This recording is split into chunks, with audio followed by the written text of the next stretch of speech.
वो कहती थी बचपन से ही हमको शिवजी में ज़्यादा प्रेम था, सबसे ज़्यादा प्रेम शिवजी में, जन्म से ही शिवजी में सबसे अधिक प्रेम था। जहाँ कहीं किसी नदी में जाते नहाने तो कोई ना कोई शंकर जी मिल ही जाते, गोल मटोल ले आते। फिर कई बार लोग मना करते बचपन में, तो चोरी करके भी दूध दही से उनको स्नान कराना, बिल्वपत्र चढ़ाना, खेल खेल में उनकी पूजा करना, ये स्वाभाविक था। तो माताजी कहती थी कि मैंने उस समय विशेष शिवाराधन किया। छोटे बाबा एक जगह स्वयंभू शिवलिंग थे, बोले वहाँ नित्य हम जल चढ़ाने जाती थी, उसी का प्रभाव है।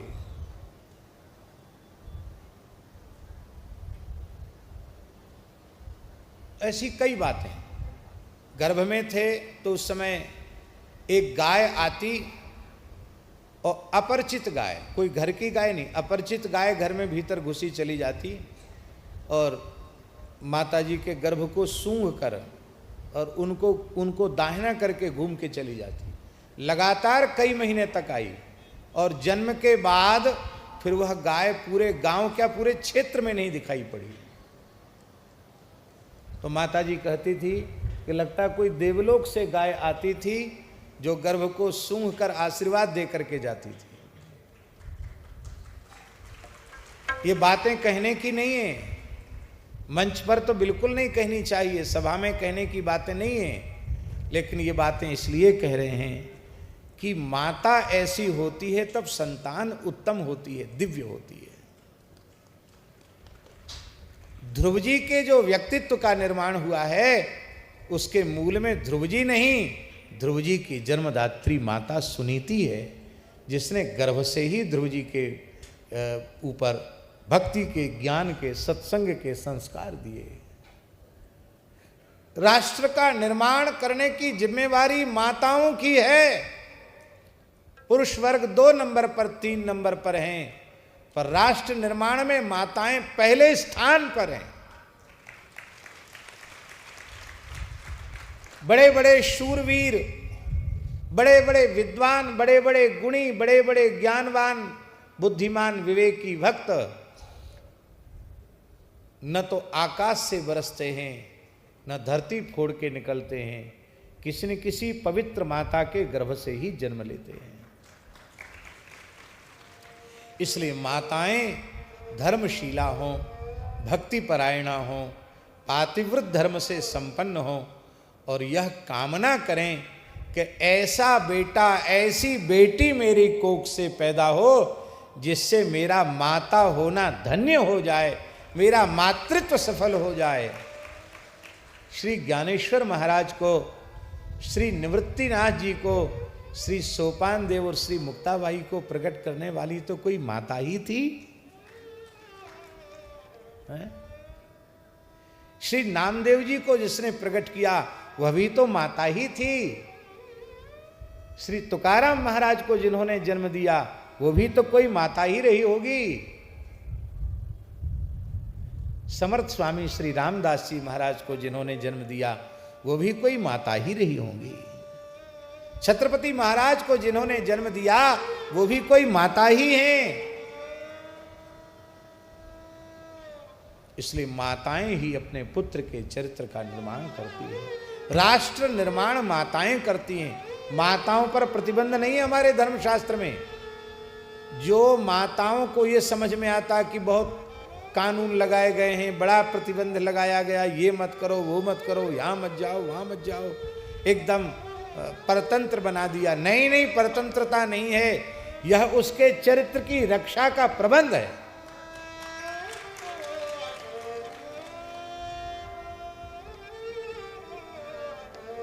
नारी पवित्र होगी तो उससे जो सृजन होगा वह भी अत्यंत पवित्र ही होगा। ये पूज्य संत बैठे हैं, इनको जन्म देने वाली भी तो कोई माता ही होगी। श्री वेंकटेश स्वामी जी जिनको माध्यम बनाकर उनके गुरु महाराज और भगवान दत्त इतना बड़ा आयोजन करवा रहे हैं, उनको जन्म देने वाली भी तो कोई माता ही होगी। इसलिए माताओं को अपने पति से कभी छिपाव दुराव नहीं करना चाहिए। गुण निधि की मां ने जो अपने पति से छिपाव किया, उससे बालक और अधिक पतित होता चला गया। बहुत समझाया और कहा बेटा मेरी बदनामी होगी। तो अभी हम बोल रहे थे ना, दुराचारी होता है पुत्र माता के दोष से, पिता के दोष से मूर्ख होता है, और दारिद्र्यम आत्मदोषेण, अपने दोष से मनुष्य दरिद्र होता है, गरीब होता है। भगवान ने किसी को गरीब बनाकर नहीं भेजा, भगवान ने किसी को दरिद्र बनाकर नहीं भेजा। सबको वही हाथ पांव, वही आंख नाक कान, वही मन बुद्धि सबको भगवान ने प्रदान किए। आपने उसका सदुपयोग किया तो आपको संपत्ति मिलेगी, आप उसका दुरुपयोग करेंगे तो आपको विपत्ति मिलेगी। आप बुरा मत मानना। हमारी दृष्टि में ऐसे लोग हैं, गांव के लोग, जिनको जंगली कहो, वनवासी कहो, पूरा परिवार कमाता है, मेहनत मजदूरी करके पूरा परिवार कमाता है,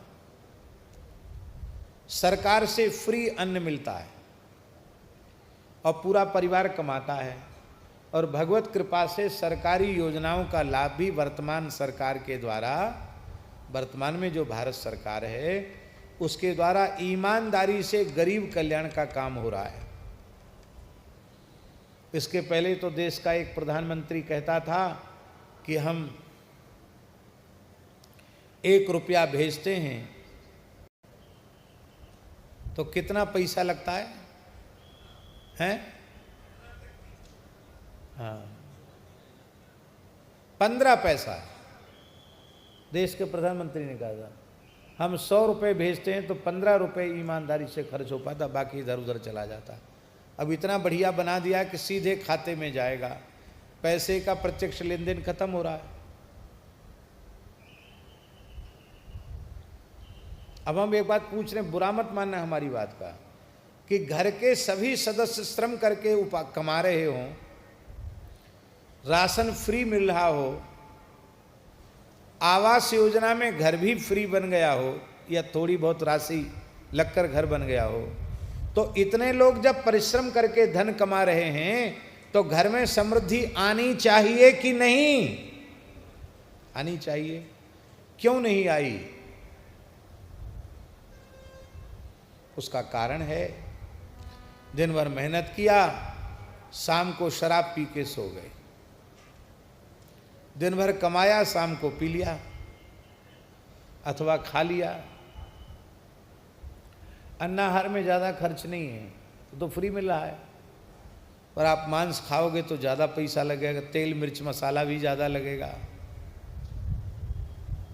बहुत महंगा है। हम लोगों का तो कोई काम नहीं, न जानने समझने की ज़रूरत है, लेकिन सुनते हैं बहुत महंगा है। अन्य से कई गुना महंगा है मांस, उसको खाने पीने में आपने नष्ट कर दिया। तो दरिद्रता कैसे आई? दारिद्र्यम आत्मदोष। आप अपने परिश्रम की कमाई के 1-1 रुपए का उत्तम उपयोग करना सीख लो। देखो थोड़े ही दिनों में आपके घर में लक्ष्मी जी आ जाएंगी।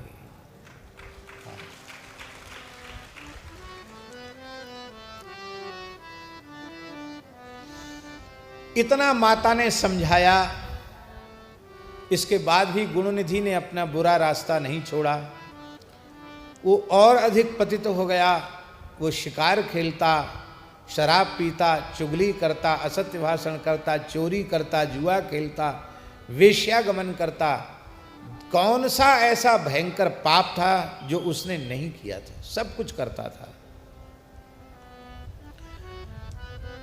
दुष्टों को धन देने के लिए, अपने व्यसनों की पूर्ति के लिए घर के वस्तुओं की चोरी करके जुआरियों को दे देता था। एक बार अपने पिता की अंगूठी उसने, बहुत हीरे जड़ी हुई, बहुत मूल्यवान हीरे की, सोने की अंगूठी उसने जुआरियों को दे दी। संयोग से उनके पिताजी ने जुआरी के हाथ में अंगूठी देख ली, पहचान लिया, ये अंगूठी तो मेरी है, ये तुझे कैसे मिली?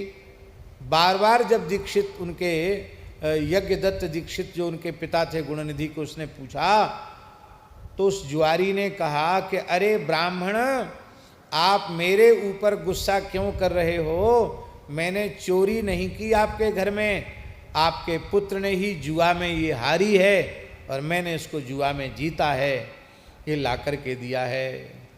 और तुम्हारी पत्नी की बहुत कीमती साड़ी जिसमें सोने के तारों की नक्काशी थी, जिसमें हीरे जवाहरात का काम था, ऐसी रेशमी साड़ी भी तेरे पुत्र ने दी है, वो भी मेरे ही पास है। और मेरे पास तो बहुत सी चीज़ें हैं। उसने बड़े बड़े तांबे के बर्तन दिए, सोने चांदी के बर्तन दिए, और ये हार जाता है जुआ में, सब कुछ हार कर, इतना तक अपना लत्ता कपड़ा भी उतार देता है। हम लोग तो उसको रोज नंगा करते हैं, नंगा करके खड़ा करते हैं, फिर गिड़गिड़ाता है तो कोई कपड़ा दे देते हैं, फिर अपनी माँ से ले आता है, फिर चोरी करके ले आता है। अब तो महाराज वो यज्ञदत्त दीक्षित लज्जा के कारण उनका सिर झुक गया, वो बोल नहीं सके। उनको लगा कि मैं तो जीते जी मर गया, हाय हाय, मेरा पुत्र इतना दुष्ट, इतना दुष्कर्मी निकल गया। अपना सिर ढका उसने ब्राह्मण ने, मैं मुंह दिखाने लायक नहीं रहा। और वह अपने घर आया, अपनी पत्नी से बोला, कहां है तेरा बेटा गुणनिधि?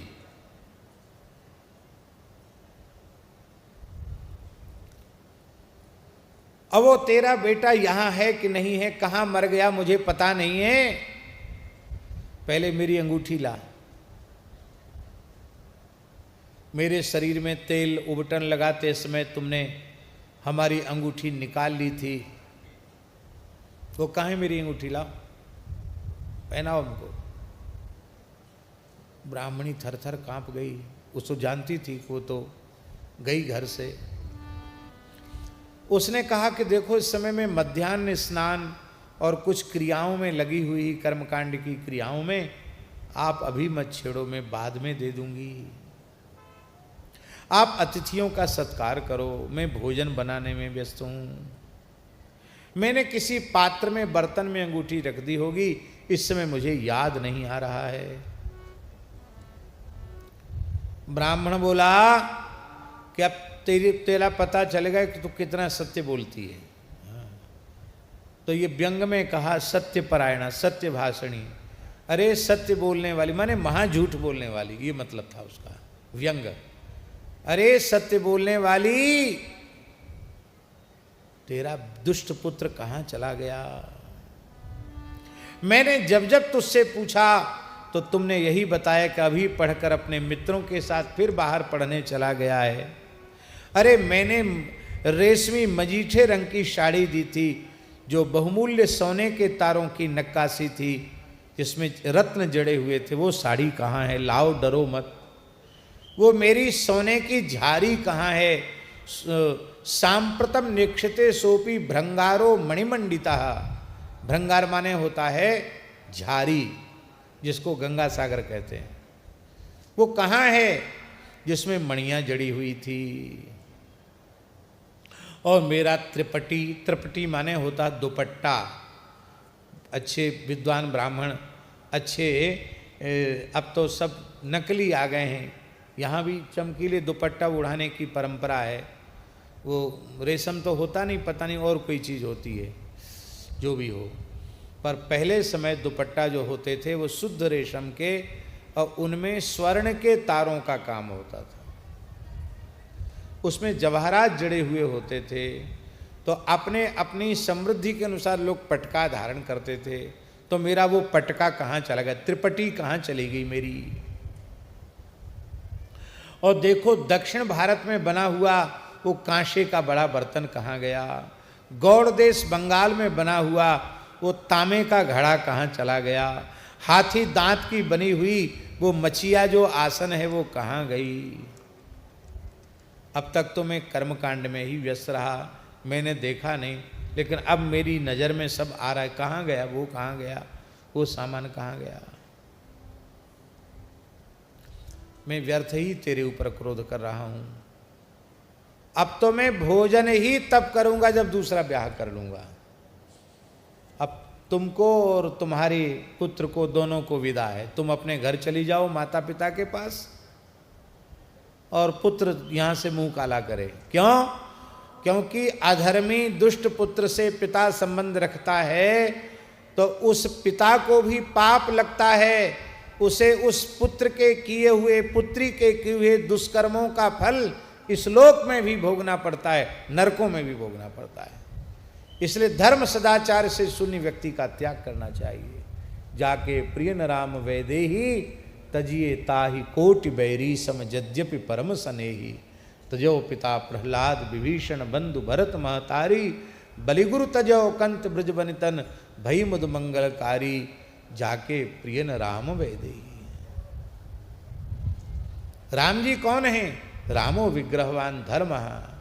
धर्म का त्याग राम जी का त्याग है और धर्म का आदर श्री राम जी का आदर है। महाराज जी उस ब्राह्मण, वह ब्राह्मण इतना सुंदर धनाढ्य विद्वान था कि एक दूसरे ब्राह्मण ने अपनी सुलक्षणा कन्या का विवाह भी कर दिया। अब पत्नी को तो सजा भोगनी पड़ी बेचारी को। ब्राह्मण ने घर से नहीं निकाला उसको कि तुम रही आओ, लेकिन अब तुम धर्म पत्नी नहीं, क्यों तुमने मेरे साथ छल किया। पुत्र को घर से निकाल दिया। अब तो वह बड़ा दुखी हो गया। वो मन में सोचने लग गया कि अरे मैं क्या करूं, पढ़ा लिखा तो सब भूल गया, अब मैं अत्यंत निर्धन हो गया। इतने बड़े विद्वान के कुल में जन्म लेने के बाद मैंने अपना सर्वनाश कर लिया। भीख मांगना भी मुझे आता नहीं।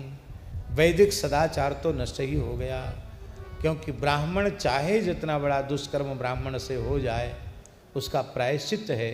धोखे से भी मदिरा की एक बूंद मुख में चली जाए तो उसका ब्रह्मत्व तत्काल नष्ट हो जाता है, वो फिर ब्राह्मण नहीं रहता है।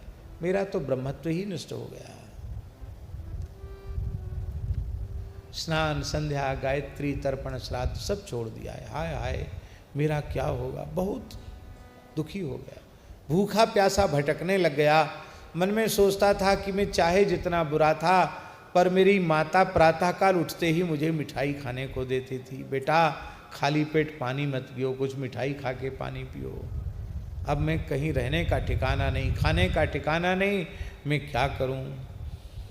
एक बार वो ऐसे भटकता हुआ जंगल में एक शिवालय के पास पहुंच गया। उस शिवालय में कोई शिवभक्त महापुरुष आए थे। वो अपने परिजनों के सहित आए, बहुत उपहार लेकर के आए, अनेक ब्राह्मणों के सहित आए और उन्होंने भगवान शिव का अभिषेक किया।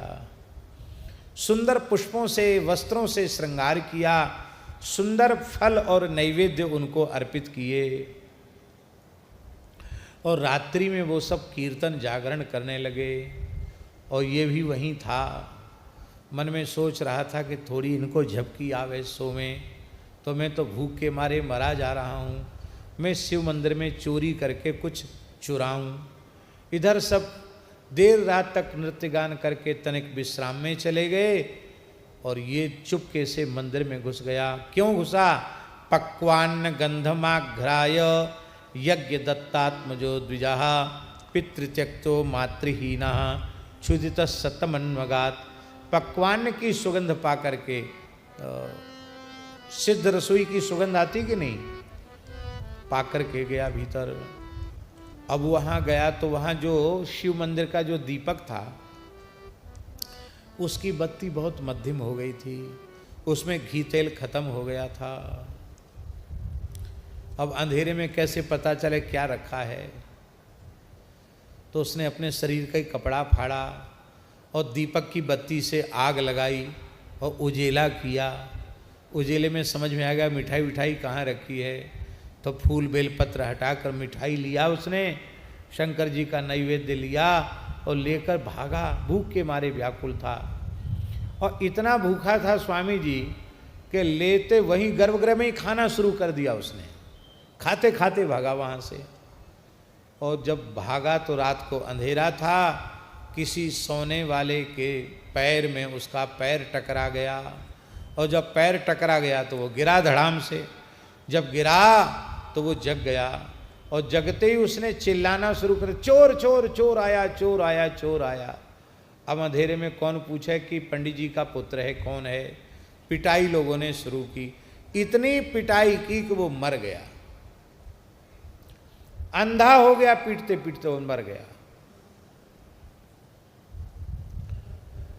कोई बहुत अच्छे व्यक्ति मर जाते हैं तभी लोगों को होता है कि भाई खोजबीन करो, क्यों मर गया, कैसे मर गया।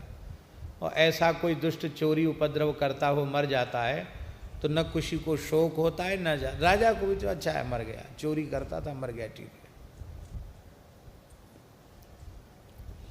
अब महाराज भयंकर यमदूत उसको ले जाने लगे।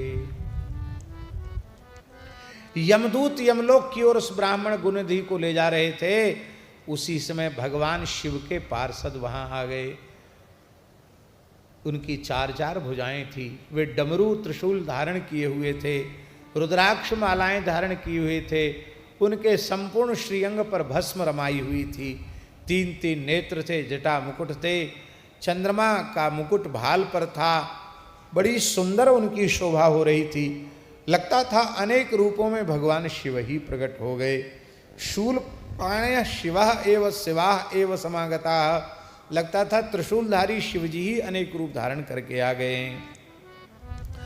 भगवान शिव के ही समान है स्वरूप जिनका। ऐसे रुद्रगणों ने कहा कि अरे भाई इसको छोड़ दो,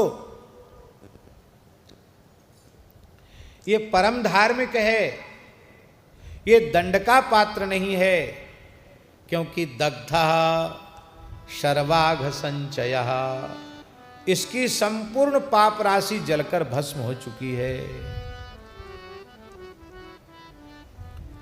यह सुनकर के यमराज के दूतों ने कहा कि हे शिव पार्षदो,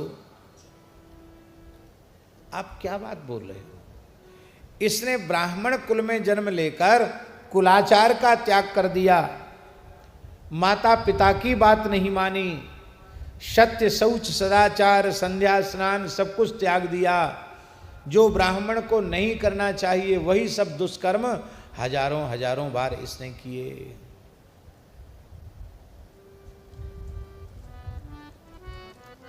अब सुन लो स्वामी जी, इसने एक पाप तो इतना बड़ा किया कि जो तो क्षमा के योग्य नहीं है। कौन सा पाप। आस्ताम दूरेश्य कर्माणि शिव निर्माल्य लंघ कहा। इसके पापों की बात तो जाने दो, इसने सबसे बड़ा पाप किया है, ये बिल्व पत्र को लांघ गया। शिवजी को चढ़े हुए पुष्प बिल्व पत्र को पैर से छू दिया, उनको लांघ गया। इससे इसके जीवन भर के सारे पुण्य नष्ट हो गए, जो कुछ था वो भी सब चला गया। इसलिए मैंने एक दिन कहा था, आपको ध्यान है कि नहीं, कि जो भगवान हरि हरि के निर्माल्य को पैर से छूता है उसके संपूर्ण पुण्य नष्ट हो जाते, आयु नष्ट हो जाती है, श्री नष्ट हो जाती है। लंघनात् धरते आयु, लांघ जाता है तो आयु नष्ट हो जाती है, पैर से छू जाने पर श्री नष्ट हो जाती है, धन नष्ट हो जाता है। इसने चोरी किया तो सब बिलपत्र बिखेर दिए, फिर उन्हीं पर पैर पड़ डाल करके उन्हीं को लांघ करके आगे बढ़ा। इसलिए इसका ये भयंकर पाप है।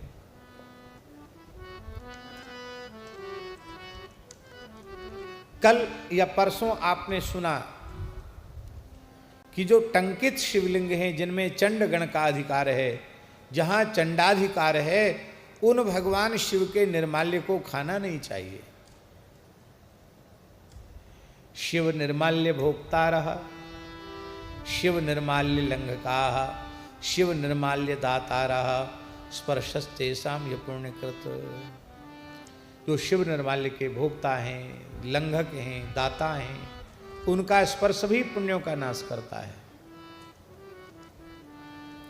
विष को जानबूझकर पी लेना ठीक है, अस्पृश्य का स्पर्श भी ठीक है, पर शिव के धन को प्राण कंठगत हो जाए तो भी ग्रहण नहीं करना चाहिए। इसने बहुत बड़ा पाप किया है। भगवान शिव के पार्षदों ने कहा, देखो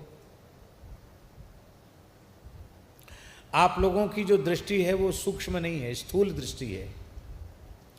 स्थूल दृष्टि वाले सूक्ष्म धर्म के मर्म को नहीं समझ सकते हैं।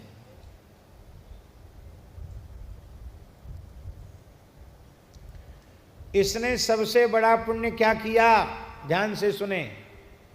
जो शिव मंदिर का जो दीपक था उसका घी तेल खत्म हो रहा था, बत्ती बुझने वाली थी, इसने अपना कपड़ा फाड़कर जलाकर पूरे मंदिर में प्रकाश कर दिया, धोखे से दीपदान हो गया। शिवजी के एक पूजा बनी तो सब अपराध क्षमा हो गए इसके, ये निष्पाप हो गया। इसके बाद भगवान शिव का प्रसाद इसके मुख में था और इसको लोगों ने पिटाई किया, मारा, ये मर गया तो मुख में भगवान शिव का प्रसाद भी चला गया, इसलिए अब ये शिवलोक का अधिकारी हो गया, ये नरक नहीं जा सकता है। कुछ दिन शिवलोक में रहेगा, बाद में यह कलिंग देश का राजा बनेगा। कलिंग माने उड़ीसा, उड़ीसा प्रदेश का राजा बनेगा और वहां भगवान शिव की उपासना करेगा और वो महान शिव भक्त होगा।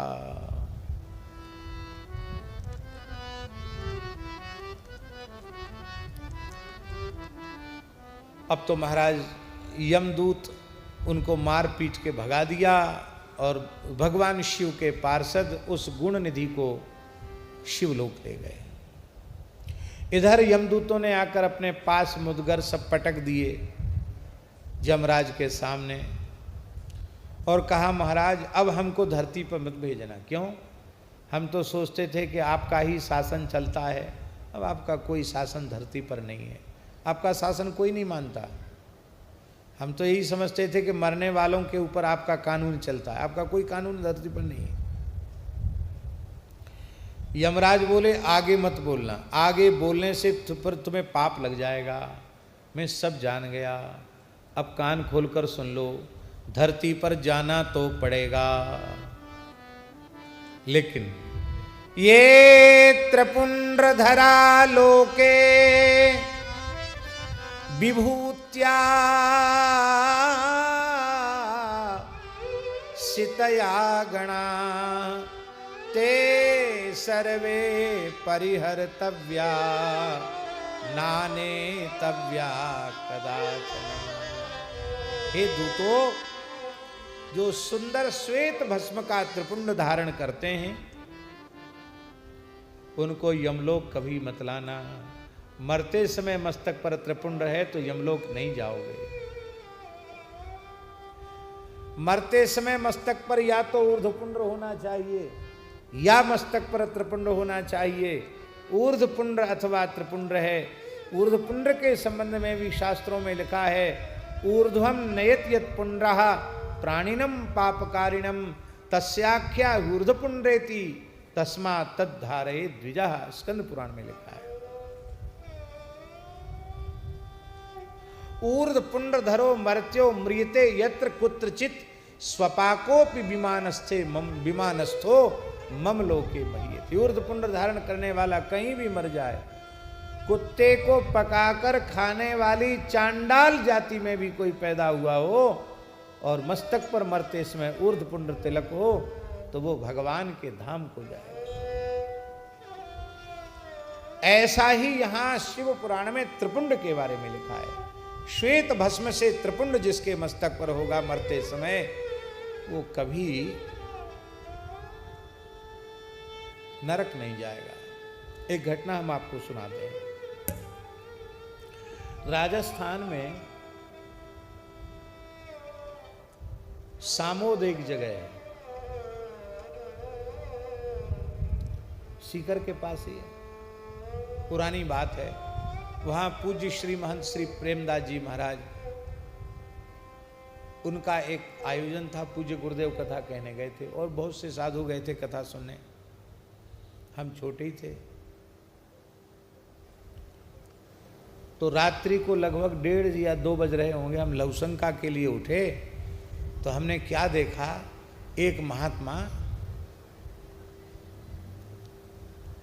वो 0 पावर का बल्ब जो है, जो स्नान की तरफ लगा था, और तो सब बंद था, हॉल में तो लाइट बंद थी क्योंकि महात्मा सो रहे थे, तो वहाँ वो महात्मा बैठ के तिलक कर रहे थे।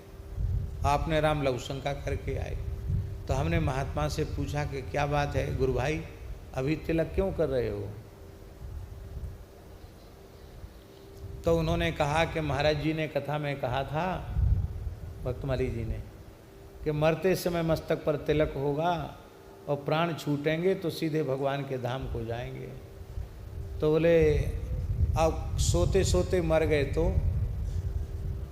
बहुत से लोग सोते सोते फिर सोते ही रह जाते, उठते ही नहीं। हम भी लघुशंका के लिए ही उठे थे, और हमने देखा कि पता नहीं कैसे मस्तक का तिलक चला गया, तो हमने बढ़िया से मुंह धो के तिलक लगा ले। अब सोएंगे हम भी, हम भजन वजन नहीं करेंगे, उठेंगे तो सवेरे ही। और महाराज वो तिलक करके सो गए। सवेरे हमने पूज्य महाराज जी को ये बात बताई। महाराज जी ने कहा, पंडित जी इससे आपने क्या शिक्षा ली? तो हमने कहा महाराज जी शिक्षा तो यही मिलती है कि सदा मस्तक पर तिलक रहना चाहिए। बोले हाँ। तब से महाराज जी हमारा हाथ धोखे से भी कभी यहाँ नहीं पहुँचता है।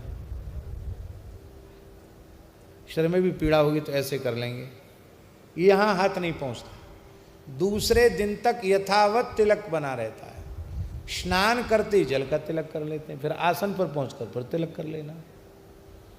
और कई बार लोग कहते अब तो रात हो गई, अब कल कर लेना तिलक। अरे भाई, घर का चंदन है, घर का सब ठाकुर जी की दया है, कोई कमी नहीं है, सब चीज़ उपलब्ध हो जाती है, फिर तिलक लगाने में कंजूसी क्यों करें?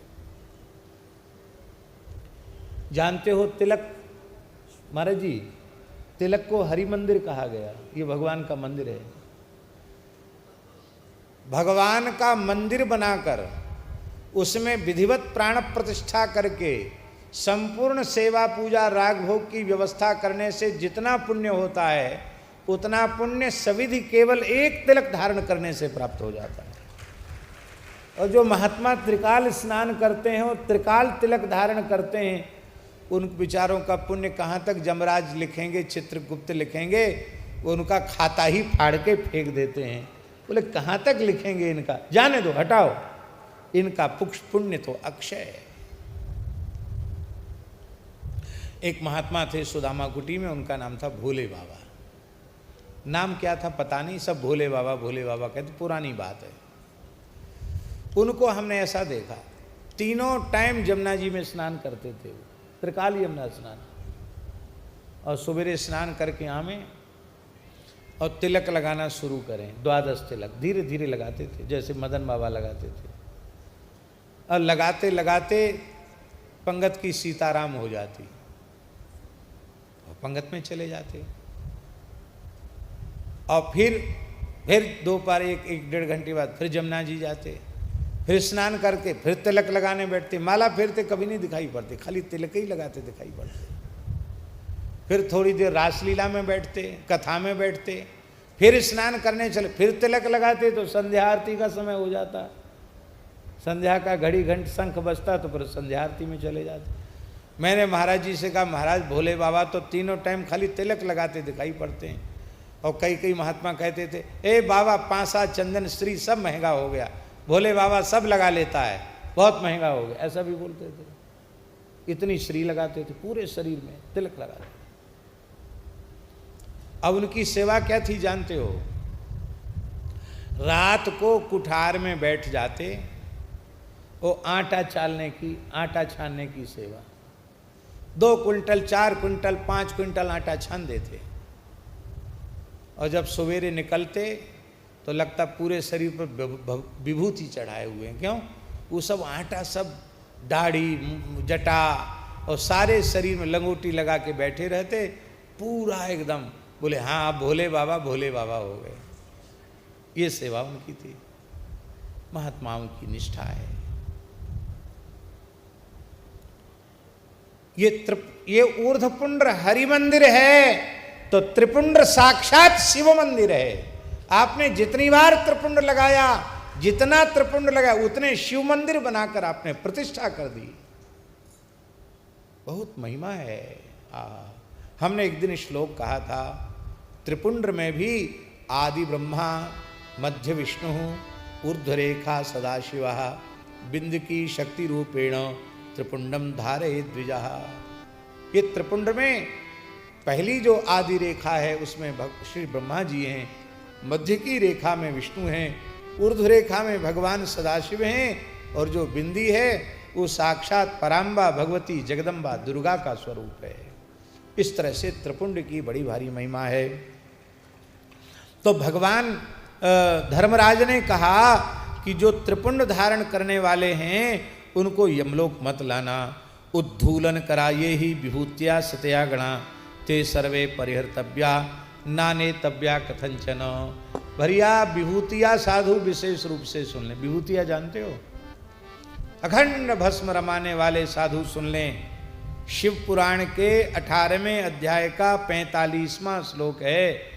जो स्नान करके पूरे शरीर में भस्म धारण करते हैं, उद्धूलन करा, उद्धूलन माने पूरे शरीर को भस्म रमाते हैं, पूरे शरीर में भस्म रमाते हैं।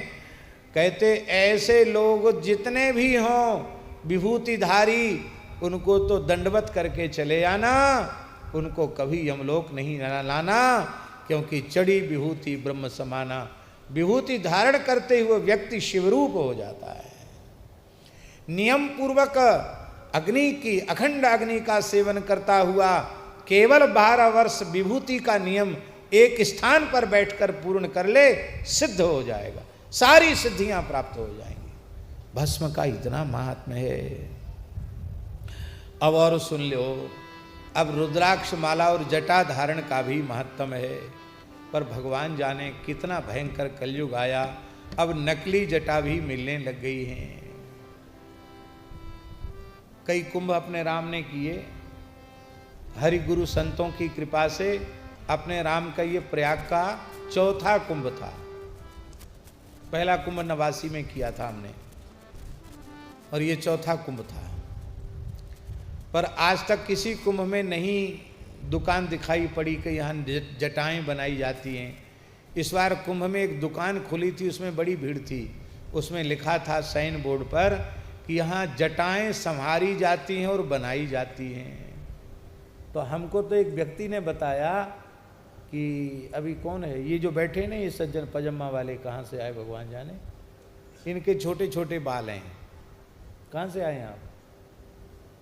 यहीं के हैं ना, महाराष्ट्र के ही है ना।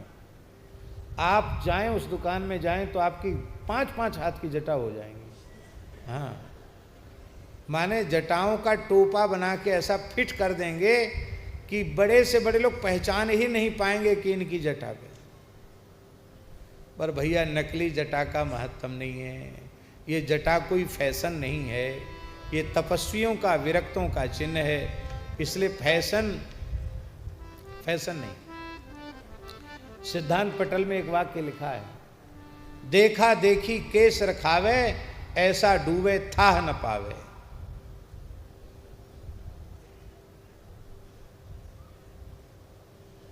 और मंत्र से ही विभूति चढ़ाना चाहिए। पढ़ी मंत्र जो विभूति चढ़ावे, सो जोगी परम पद पावे। बिना मंत्र के विभूति चढ़ाता है तो ऐसा डूबे था न पावे। विभूति धारण का महात्म्य, जटा धारण का महात्म्य लिखा है। ये रुद्राक्ष धरा लोके जटा धारण एवच, ते सर्वे परिहर्तव्या नाने तव्या कदाचन। श्री स्कंद पुराण में तो, लिंग पुराण में तो लिखा है कि कितनी जटाएं होना चाहिए। जटाओं की संख्या भी है। 11 जटाओं को बहुत श्रेष्ठ माना गया है। 11 जटा, उससे अधिक भी हो सकती, कम भी हो सकती, पर तो 11 जटा होंगी तो मोटी मोटी होंगी, बड़ी जटा होंगी।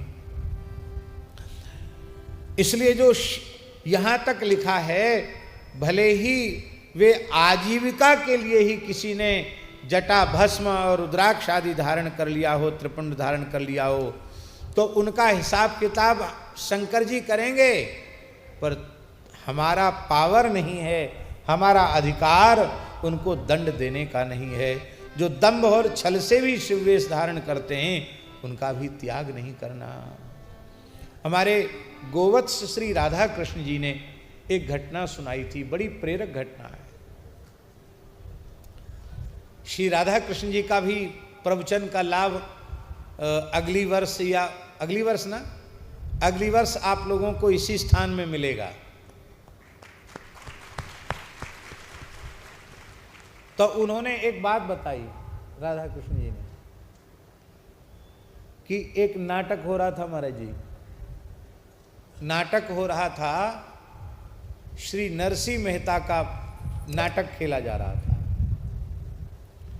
उस नाटक में जो नरसिंह बना हुआ था, नरसिंह भक्तराज नरसिंह मेहता का अभिनय कर रहा था। अभिनेता का चरित्र अच्छा हो ये कोई आवश्यक नहीं है, क्योंकि नाटक करने वाले रोना हंसना रुलाना सब जानते हैं और सब नाटक ही नाटक में सब वो सीख लेते हैं। तो उसका स्वयं का जीवन बहुत पवित्र नहीं था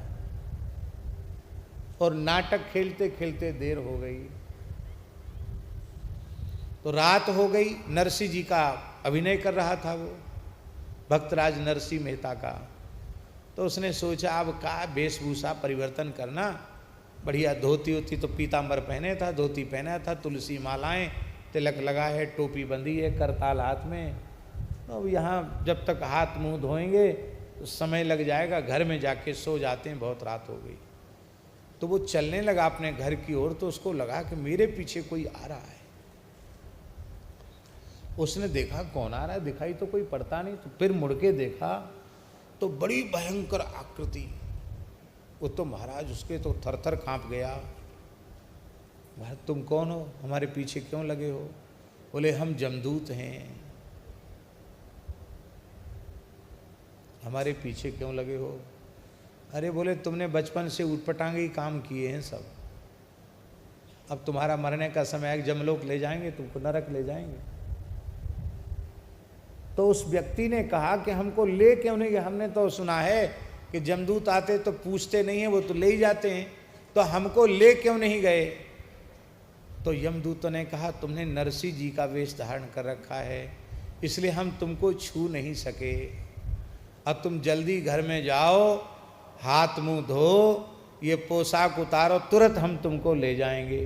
बोला हम घर जाएंगे ही नहीं, हम पोशाक उतारेंगे ही नहीं, हम तो जीवन भर नरसिंह मेहता के ही रूप में रहेंगे। इतने सी ही बात से महाराज उसको निष्ठा जग गई, उसका जीवन पवित्र हो गया और जीवन भर नरसिंह जी की रहनी में रहकर कीर्तन किया उसने। आयु बढ़ गई महाराज उसकी। कितनी विलक्षण घटना है। भगवान की वेश, इसी को कहते वेश की महिमा। लखी सुवेश जग बंचक जेऊ, वेश प्रताप पूजियहि तेऊ, वेश प्रताप पूजियहि तेऊ। वो वेश के प्रताप से पूजित हो जाते हैं, लेकिन इसका आशय यह मत निकाल लेना कि वेश के अनुरूप आचरण हमारे नहीं होना चाहिए। आपकी दुकान है और दुकान पर लिखा है कि यह विशुद्ध भारतीय वेद लक्षणा देसी गाय का घी मिलता है, और वो भी पथमेड़ा मार्का का वेद लक्षणा गाय का घी मिलता है, बहुत प्रामाणिक। अब साइन बोर्ड तो आपने पथमेड़ा का लगा रखा हो, देसी गाय के घी का, वेद लक्षणा का, और दुकान में आप मिलावटी घी बेच रहे हो, घी के नाम पर यदि डालडा बेच रहे हो, तो कभी न कभी पकड़े जाओगे कि नहीं, और सजा होगी कि नहीं होगी? होगी। मान लो यहां आप बच गए, लेकिन उस ऑफिस से बच पाओगे? वहां तो नहीं बच पाओगे। स्वामी जी ये साइन बोर्ड जो लगा है ना, ये तिलक साइन बोर्ड है।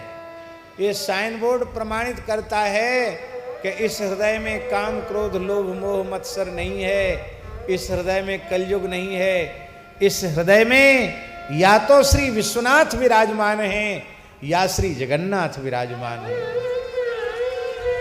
तो साइन बोर्ड तो आपने भगवान का लगा रखा है और भीतर डालडा भरा हुआ है, तो फिर सजा मिलेगी। इसलिए वेश के अनुरूप हमारा आचरण होना चाहिए। इसलिए गोस्वामी जी ने सावधान कर दिया, उघरहि अंत ना हो ये निवास, उघरहि अंत ना हो ये निवास, काल नेमि जिमि रावण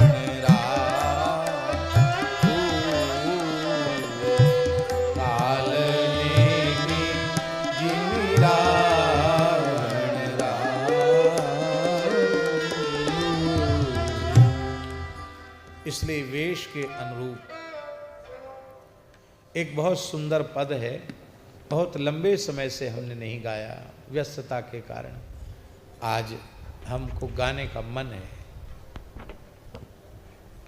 इस पद का अन्यथा अर्थ मत नहीं लगाना, इसका अर्थ यही समझना कि हमारे पूज्य गुरुजनों ने अपने पवित्र सत संप्रदाय की परंपरा के अनुसार, वैदिक संप्रदायों की परंपरा के अनुसार जो पवित्र स्वरूप, जो पवित्र वेशभूषा हमें प्रदान की है, उसको निष्ठापूर्वक धारण करना चाहिए। और हमारे जीवन में छल कपट दंभ पाखंड बिल्कुल भी नहीं होना चाहिए। साधु का जीवन, साधक का जीवन खुली किताब के जैसा होना चाहिए, जो चाहो सो पढ़ लो, और प्रत्येक वाक्य कल्याणकारी होना चाहिए उसके जीवन का। घर में, वन में, सब जगह एक जैसा हो। वेशधारी हरि के उरसाले, हाँ वेशधारी हरि के उरसाले, हाँ वेशधारी हरि के उरसाले, हाँ वेशधारी हरि के उरसाले। जो केवल वेश धारण करते हैं, वेश के अनुरूप जिनके आचरण नहीं है, ऐसे जो पाखंडी हैं, बहुरूपीय हैं, वे भगवान के हृदय में पीड़ा पहुंचाते हैं। वेशधारी हरि के उरसाले, हाँ वेशधारी हरि के उरसाले। लोभी दंभी कपटी नट से, लोभी कपटी नट से, लोभी दंभी कपटी नट से, लोभी दंभी कपटी नट से, शिष्णोदर को पाले वेशधारी हरि के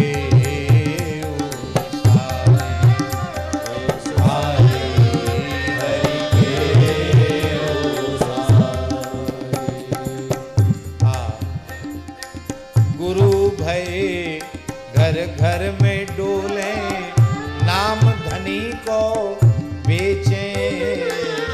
गुरु भई घर घर में डोले, नाम धनी को बेचे। परमारथ सपने नहीं जाने, परमारथ सपने नहीं जाने, पैसन ही को खेचे वेशधारी हरि के उरसाले। पैसन ही को खेचे वेशधारी हरि के उरसाले। लोग लोभी दम्भी कपटी नट से, लोभी दम्भी कपटी नट से, शिष्णोदर को पाले विषधारी हरि के उर साले, विषधारी हरि के उर साले।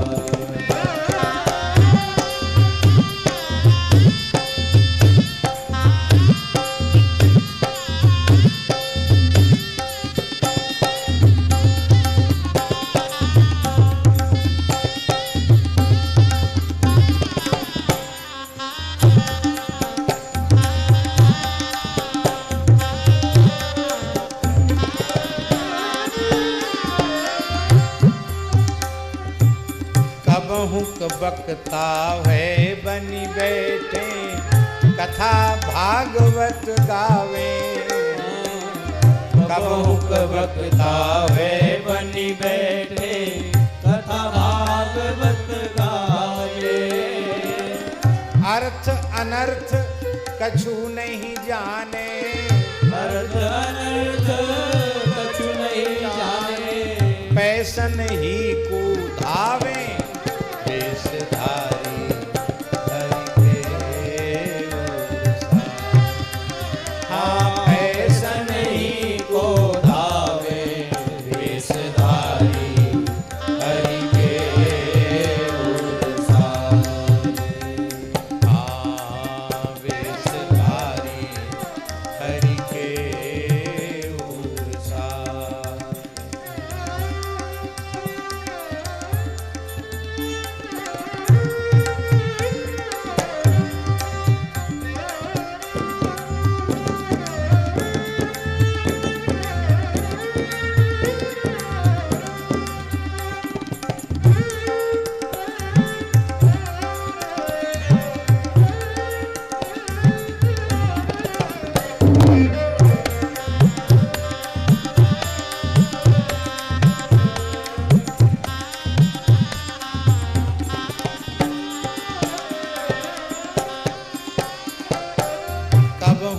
हरि मंदिर को सेवे करे निरंतर वासा, कबहु हरि मंदिर को सेवे करे निरंतर वासा। भाव भगति को लेस न जाने, भाव भगति को लेस न जाने, पैसन ही की आशा विषधारी हरि के उर साले। हाँ पैसन ही की आशा विषधारी हरि के उर साले। विषधारी हरि के उर साले, विषधारी हरि के उर साले।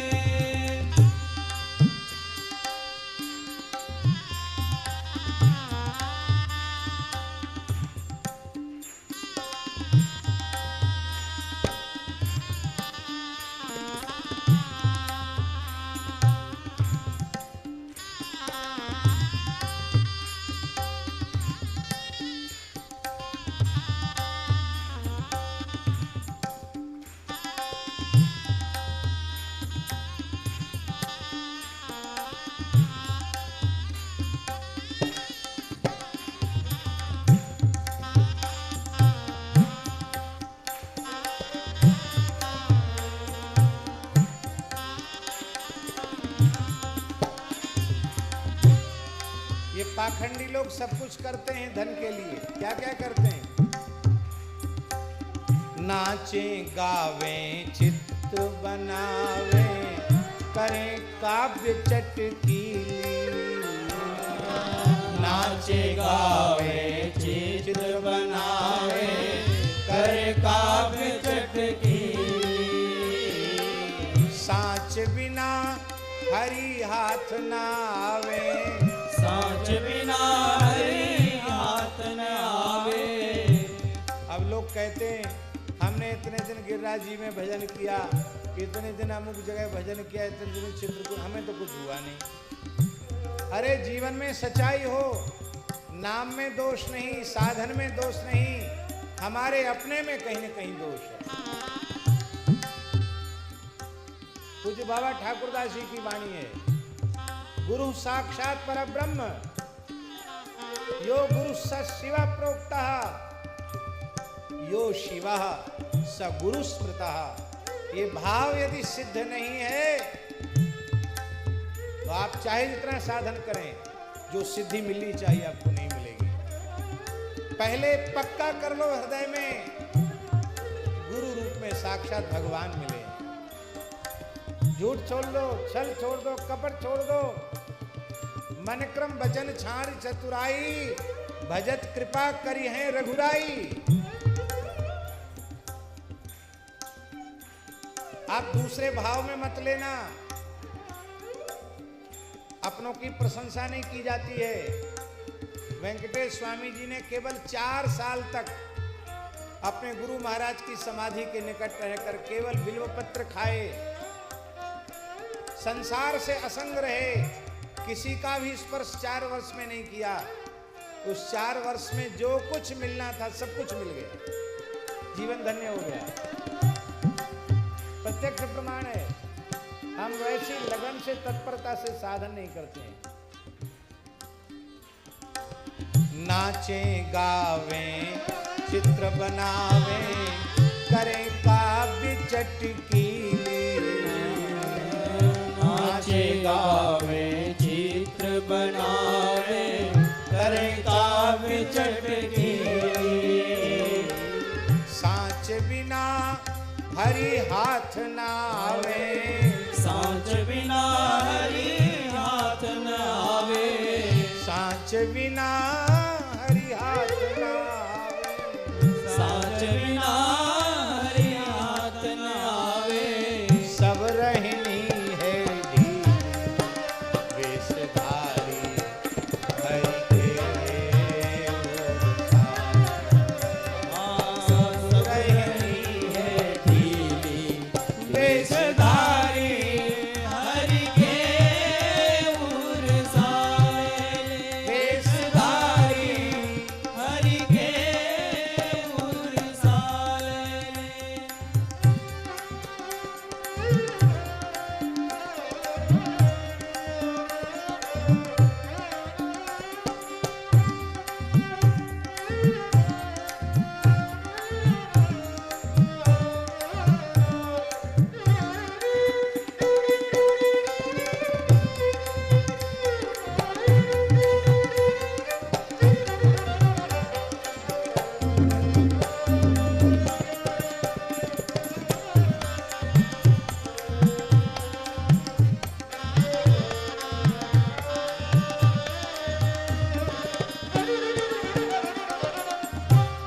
जीवन में क्या होना चाहिए, ये साधक जीवन में बहुत अपेक्षित है।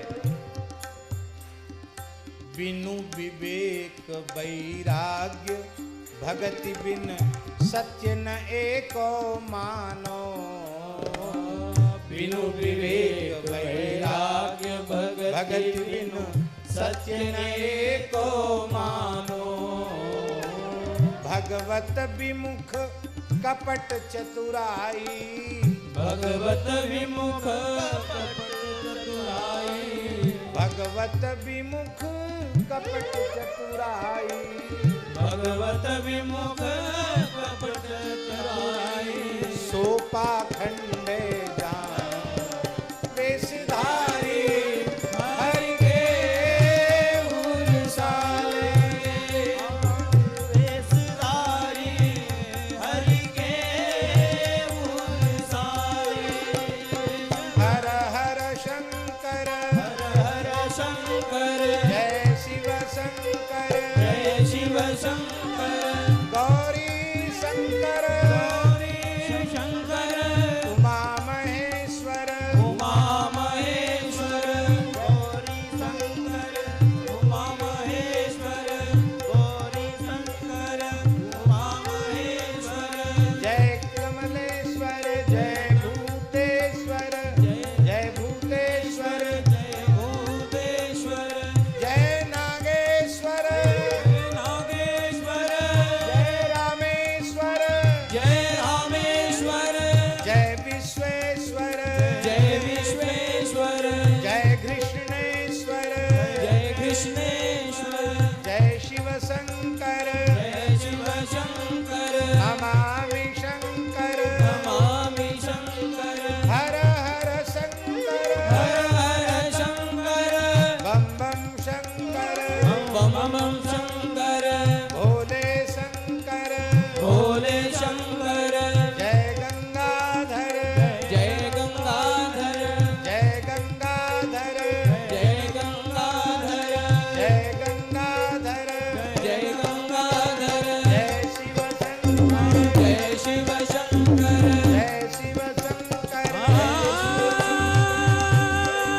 चक्रवर्ती त्याचे पाय माझे चित्ती शिव भोला चक्रवर्ती त्याचे पाय माझे चित्ती शिव भोला चक्रवर्ती त्याचे पाय माझे चित्ती शिव भोळा चक्रवर्ती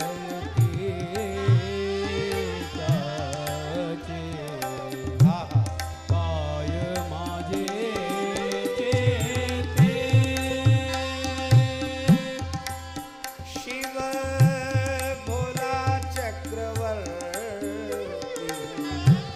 त्याचे पाय माझे चित्ती शिव भोळा चक्रवर्ती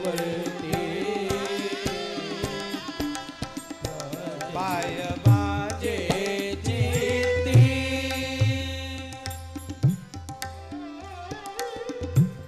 बाचे बदता शिवनाम वाचे बदता शिवनाम वाचे वदता शिवनाम वाचे बदता शिवनाम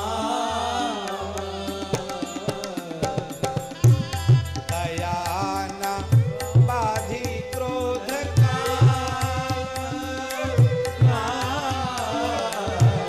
दयाना बाधी क्रोध शिव भोळा चक्रवर्ती त्याचे पाय माझे चित्ती शिव भोळा चक्रवर्ती त्याचे पाय माझे चित्ती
बाचे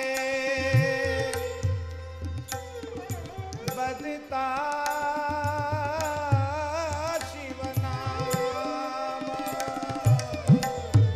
बाचे बदता शिवनाम दया न बाधी क्रोध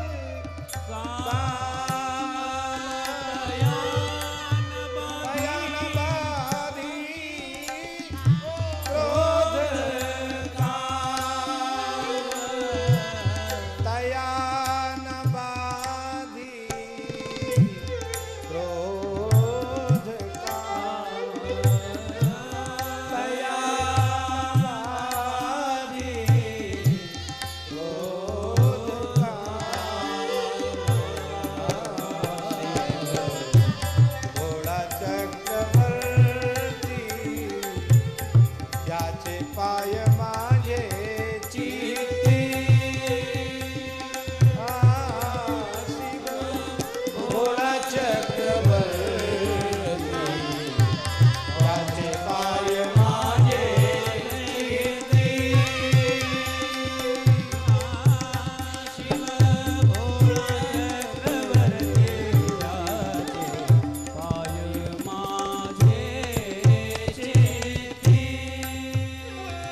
जनार्दनी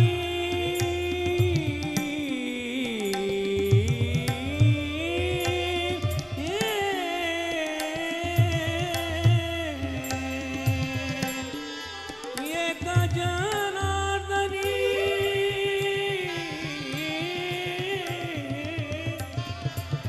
एका जनार्दनी शिव निवारी कालिकाल जावे निवारी कलिकाल जावे निवारी कलिकाल जावे शिव थोड़ा चक्रवर्ती जाते पाय माजे चेते शिव थोड़ा चक्रवर्ती जाते पाय माजे चेते शिव थोड़ा चक्रवर्ती जाते पाय माजे चेते शिव थोड़ा चक्रवर्ती जाते पाय माजे चेते।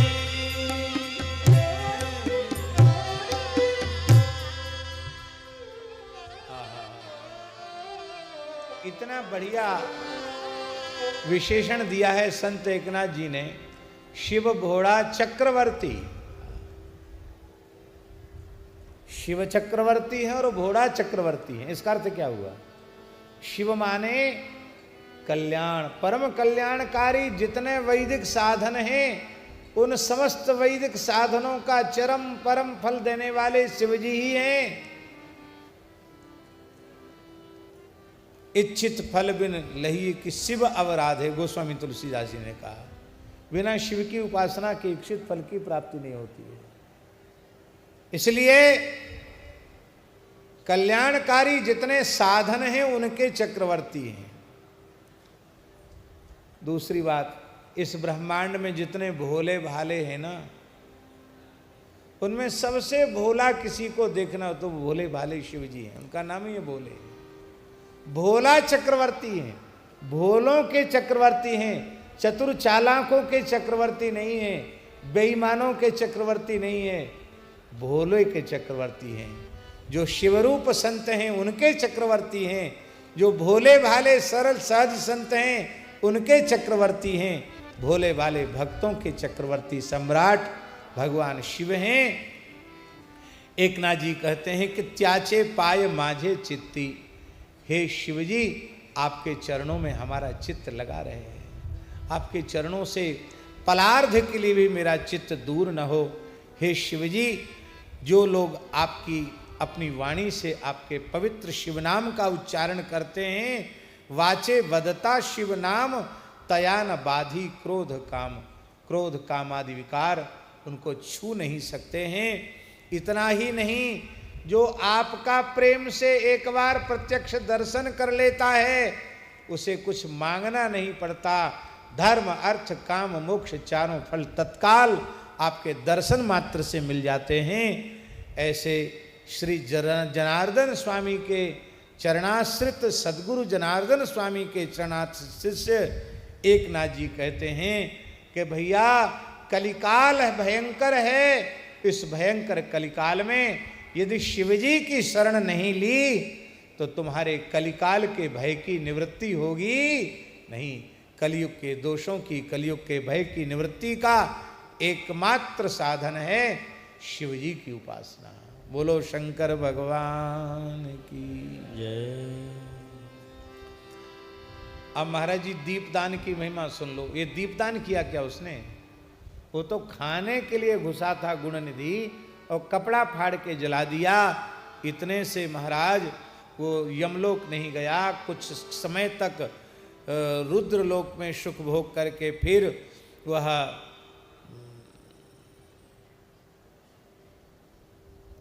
उड़ीसा का राजा हुआ। हाँ, उत्कल उड़ीसा को कहते हैं। उड़ीसा का राजा हुआ और महाराज जी उड़ीसा का राजा होने के बाद उसने महाराज जी ये कानून बना दिया, जो लोग प्रतिदिन शिवालय में अपने घर के देवालय में दीप प्रज्वलित, अखंड दीप रात्रि पर्यंत का दीप प्रज्वलित नहीं करेंगे, उनको मेरे द्वारा कठोर दंड दिया जाएगा। सब जगह दीप की व्यवस्था कराई। इतना दीपदान कराया इस राजा ने कि भगवान शिव संतुष्ट हो गए। दीपदान से शिव बहुत संतुष्ट हो जाते हैं। गांव-गांव के शिवालयों में दीपदान कराया और महाराज जी इसके बाद संपूर्ण सुखों को भोग करके और वह कालवश जब हो गया तो दूसरे जन्म में वही उत्कल देश का राजा महर्षि विश्रवा की पत्नी इडविडा के गर्भ से कुबेर के रूप में उनका जन्म हुआ और तपस्या की। तो जो पूर्व जन्म में बेचारा कभी चोरी करता था, फिर राजा बना, केवल धोखे से कपड़ा फाड़ के दीपदान कर देने से। ये शिव पूजा का फल है। और बाद में ठाकुर जी ने कहा, भोले बाबा ने कहा, तुमको चोरी अब करनी ही नहीं पड़ेगी, ब्रह्मांड का जितना धन है सबके मालिक तुम। धनाध्यक्ष बना दिया, उसे कुबेर बना दिया। इसलिए विनय पत्रिका के एक पद में श्री गोस्वामी तुलसीदास जी ने कहा है कि जैसी कृपा आपने गुणनिधि ब्राह्मण पर की है, मैं भी तो एक ब्राह्मण का बालक हूँ। हे प्रभु, गुणनिधि पर तो आप रीझ गए, मेरी बेर भय कृपण तर, मेरे लिए आप कंजूस क्यों बन रहे हो, मेरे ऊपर भी कृपा करो। ऐसे तुलसीदास जी महाराज ने बात कही है। ये अलकापुरी का राजा हुआ क्योंकि इसने दीपदान किया था जहां रत्नों का ही प्रकाश होता है। महाराज जी जब इसका जन्म कुबेर के रूप में ऋषि विश्रवा के पुत्र के रूप में हुआ तो काशी में जाकर के, कुबेरेश्वर महादेव हैं काशी में, वहां आपने जाकर कठोर तप किया। तपस्या से प्रसन्न होकर भगवान शिव ने जगदम्बा पार्वती के सहित दर्शन दिया।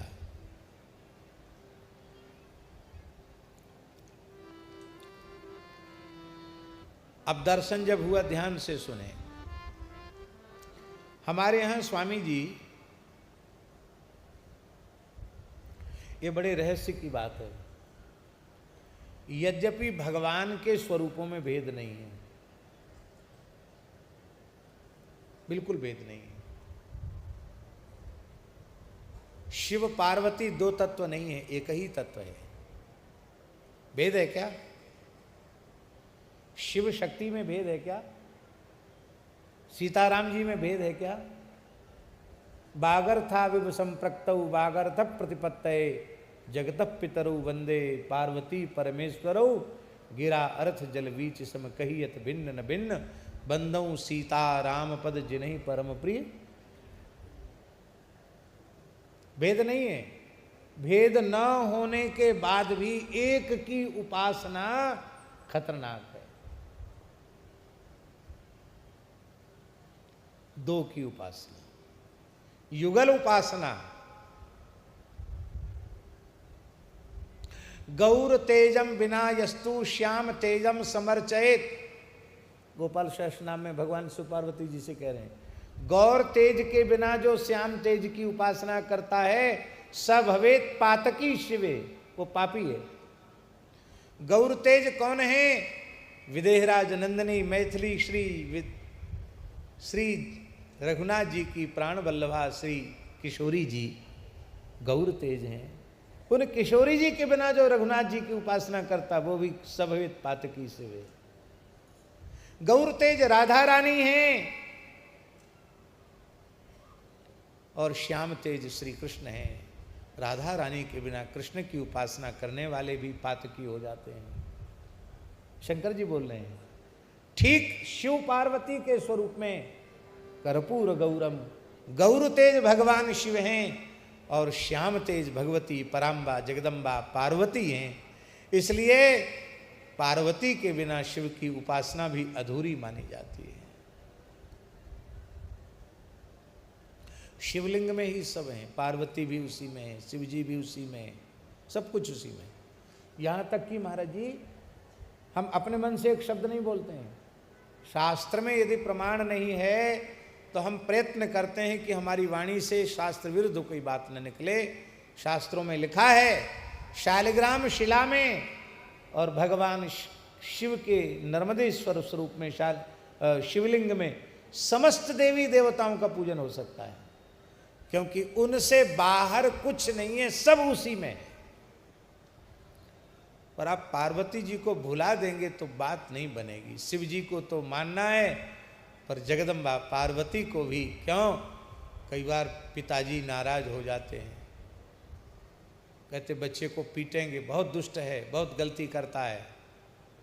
तो बच्चा उस समय क्या करता है? देखा पिताजी नाराज हैं तो बच्चा क्या करता है?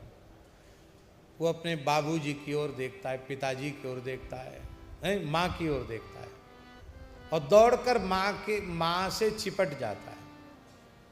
माँ से ऐसे साड़ी में चिपट जाएगा, और मैया थोड़ा आंख निकाल के बोलती, अरे लोग तो दूसरे के बच्चों पर दया करते, तुमको अपने बेटे पर दया नहीं आ रही है? कैसे एकदम बताओ, कितना कांप रहा है, कितना डर गया बेचारा। अरे जाओ अपना काम करो, मैं समझा बुझा लूंगी इसको, जाओ अपना काम करो। और हमने आंखों से देखा छोटा बच्चा वो मैया के पास ऐसे अंगूठा दिखाता है, ले अब तुम्हारी हिम्मत हो तो छू के देखो। छोटे बच्चे, पिता भी महाराज गुस्सा उसका ठंडा हो जाता, मुस्कुरा के चला जाता है। यही बात है, कबहू का अम्ब अवसर पाए, मेरी और सुध द्यायवी, कछु करुण कथा चलाए। हम लोग उपद्रवी हैं, अपराध करने की प्रवृत्ति है।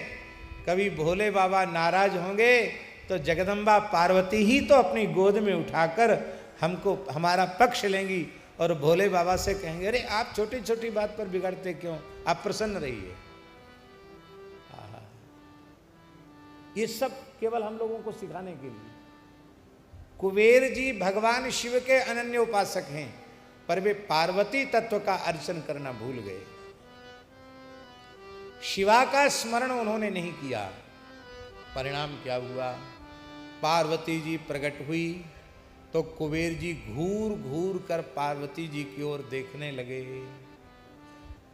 मन में सोचने लगे, मैंने इतनी कठोर तपस्या की, ये सुंदरी स्त्री कौन है जो शंकर जी के बगल में खड़ी है?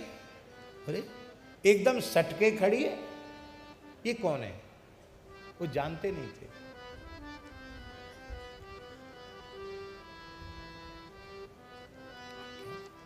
क्यों ना हो?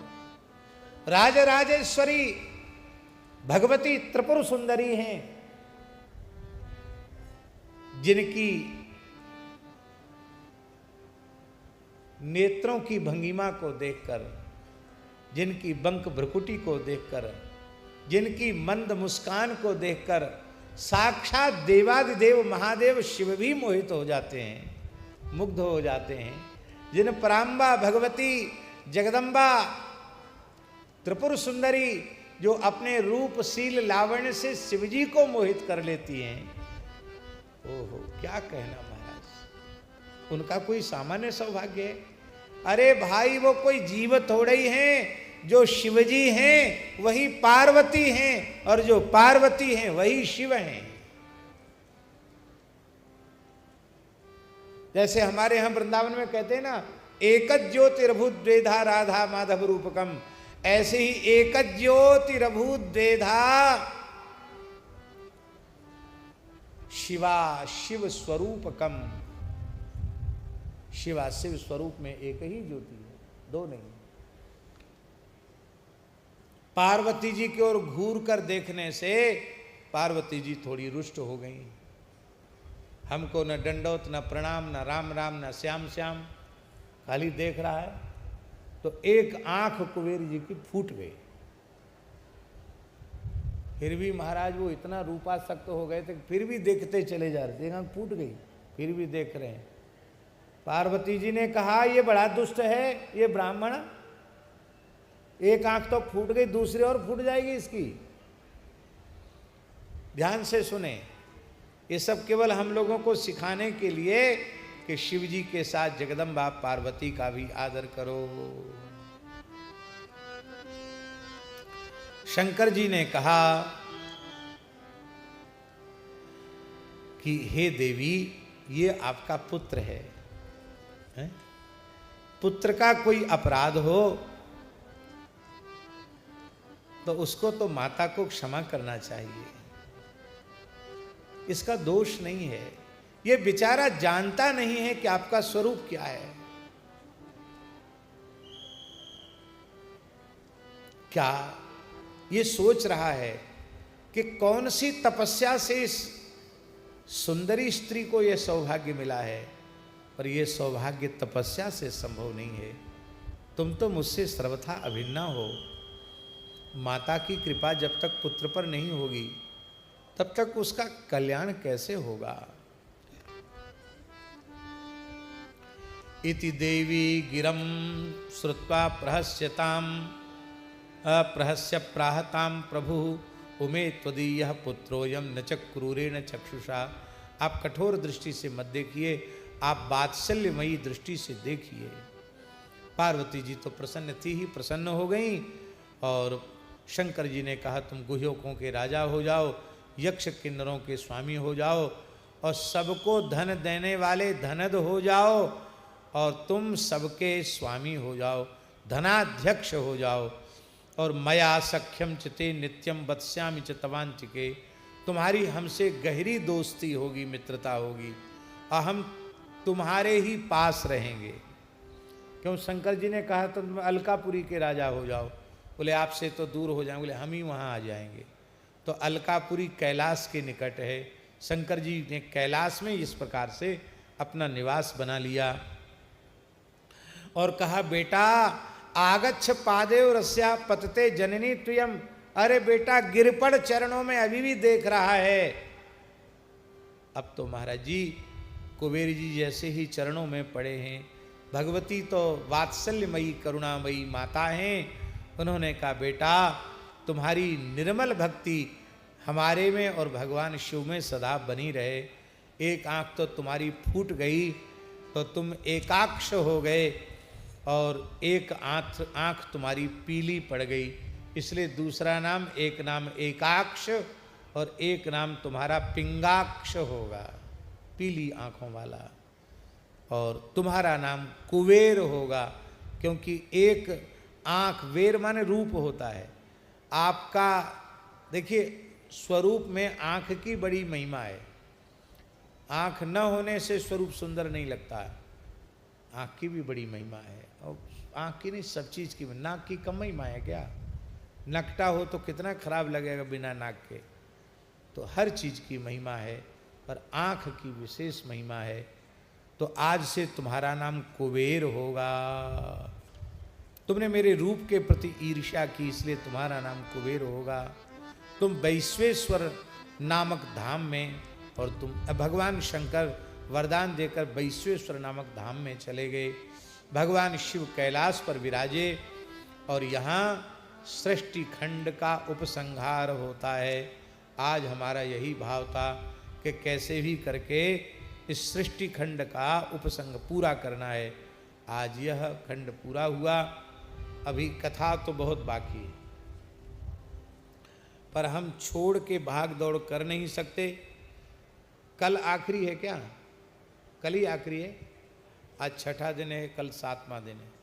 कल कुछ कथा सुनाएंगे, बाकी संक्षेप में सुना देंगे और फिर भगवान जब कभी पुनः योग बनाएंगे तो इसी तरह से इससे आगे की कथा फिर सुनाएंगे। ठीक, आगे की कथा समझते?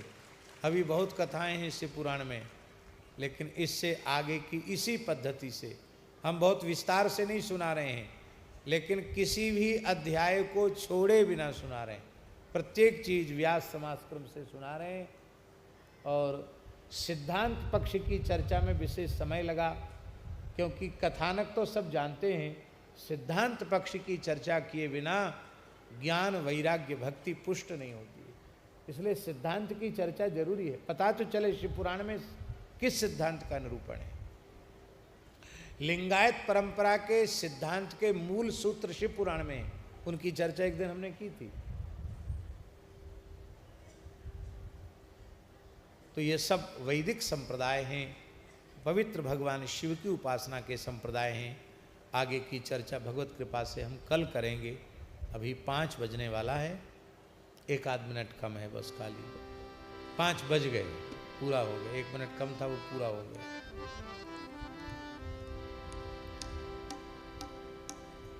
हरि शरणम हरि शरणम हरि शरणम हरि शरणम हरि शरणम हरि शरणम हरि शरणम हरि शरणम।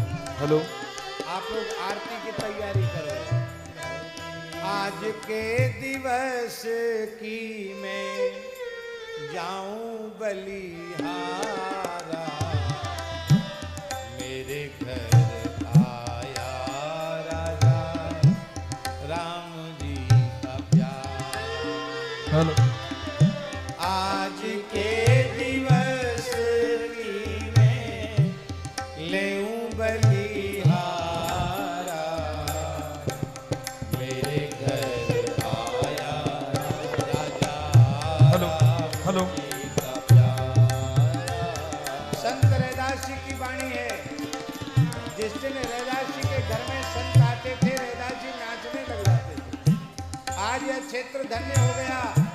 भारतवर्ष के सभी पवित्र क्षेत्रों के पूज्य संत यहाँ विराजमान हैं। आज के दिवस की लेऊं बलिहारा, मेरे घर आया राजा राम जी का प्यार। आज के दिवस की मैं लेऊं बलिहारा, मेरे घर आया राजा राम जी का प्यार। आंगन बंगला भवन भयो पावन, आंगन बंगला भवन भयो पावन, हरिजन बैठे हरि जस गावन, हरिजन बैठे हरि जस गावन, हरिजन बैठे हरि जस गावन, हरिजन बैठे हरि जस गावन। आज की दिवस की मैं लेऊं बलिहारा, मेरे घर आया राजा राम जी का प्यार। आज के दिवस की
के दिवस की में हे संपदा